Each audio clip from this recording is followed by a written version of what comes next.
नमस्कार दोस्तों, मैं पवन कुमार पांडे आपका हार्दिक स्वागत करता हूं अपने चैनल दिल से दिल तक में। आज हम बात करेंगे संगत के ऊपर में।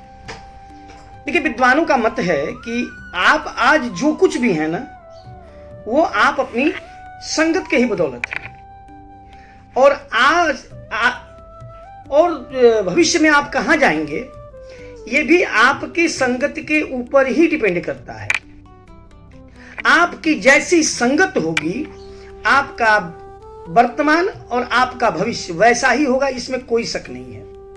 तो आज हम इसी के ऊपर में चर्चा करने वाले हैं। बात संगत की आती है तो मैं आपको थोड़ा अपने धर्मशास्त्र के ऊपर में लेकर जाना चाहूंगा। रामचरितमानस में लंका में जब हनुमान जी प्रवेश करने जाते हैं, एक प्रसंग है वहां का, लंकिनी का। मैं वहां आपका ध्यान आकर्षित करना चाहूंगा। जब हनुमान जी लंका में प्रवेश करने जाते हैं तो मच्छर के समान रूप पकड़ लेते हैं। तो कहते हैं गोस्वामी जी की, मसक समान रूप कपिधरी, लंकहि चलहि सुमिरि नर हरि। मैंने मच्छर के समान रूप पकड़ करके भगवान प्रवेश करना चाहते हैं। उसी समय लंकिनी उनको देख लेती है। तो कहते हैं कि नाम लंकिनी एक निशिचरी, सो कह गयसी मोहि निंदरी, जाने हूं नहीं मर्मसठ मोरा, मोर आहार जहां लगी चोरा। बोले कि लंकिनी बोलती है कि ए बारर, तुम ये जो चोरों की भांति लंका में प्रवेश कर रहे हो, क्या तुमको पता नहीं है चोर ही मेरा भोजन है।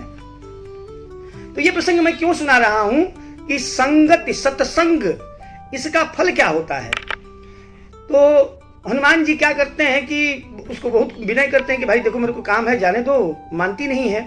फिर हनुमान जी उसको एक मुट्ठी मारते हैं, एक गुस्सा मारते हैं, क्योंकि नारी से युद्ध करना एक वीर पुरुष के लिए उचित नहीं होता है। तो उसको एक मुट्ठा मार करके गिरा देते हैं।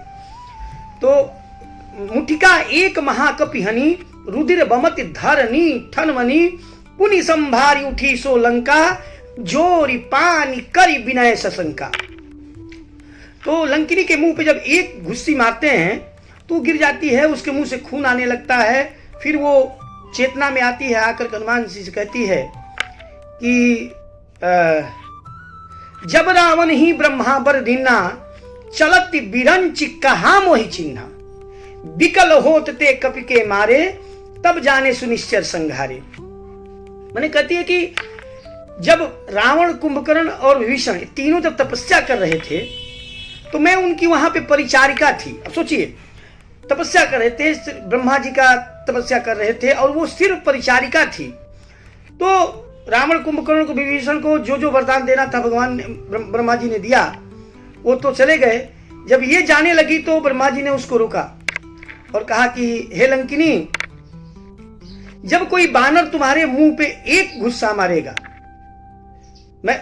और तुम मुंह से रक्त निकल जाएगा, तुम अवचेतन हो जाओगी, तो समझ लेना लंका का विनाश है।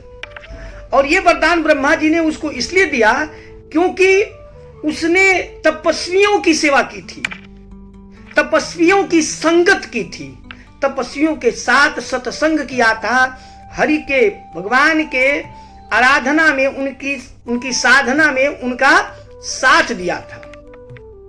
तो वही पे कहती हैं कि सात स्वर्ग अपवर्ग सुख, धरिये तुला एक अंग, तूलन ताहि सकल मिली है, जो सुख लव सतसंग। सात स्वर्ग और अपवर्ग मतलब मोक्ष, मोक्ष की प्राप्ति से भी बड़ा सुख जो है वो सुख सत्संग का होता है। आपकी संगत ये तय कर देगी कि निकट भविष्य में आपके साथ क्या होने वाला है। आपके बच्चे आज अगर मोबाइल में संलिप्त हैं, दिन रात मोबाइल में घुसे हुए हैं, गलत लोगों के साथ घूम रहे हैं, गलत वातावरण में जा रहे हैं, तो कभी उम्मीद मत करिएगा कि आपके बच्चों का भविष्य कभी भी उस तरीके का हो पाएगा जिस तरीके की आप अपेक्षा करते हैं। सब कुछ पढ़ाइए, लिखाइए, जो करना है करिए, लेकिन अगर आपके बच्चे धर्म की राह में नहीं हैं, धर्म की बात को नहीं जानते हैं, धर्म की चेतना के बारे में नहीं जानते हैं, धर्म के बारे में उनको ज्ञान नहीं है, तो आपके बच्चे आपके आंसू का ही कारण बनने वाले हैं, इसमें कोई संदेह नहीं है। इसलिए शिक्षा तो दीजिए, जितनी शिक्षा हो दीजिए, जितनी चरम शिक्षाएं हो दीजिए, लेकिन सत्संग से उनको दूर मत करिए। उनकी संगत को जरूर निखारिए, उनकी संगत को जरूर प्रोत्साहित करिए, उनके संगत पे बहुत ध्यान दीजिए। बहुत बहुत धन्यवाद।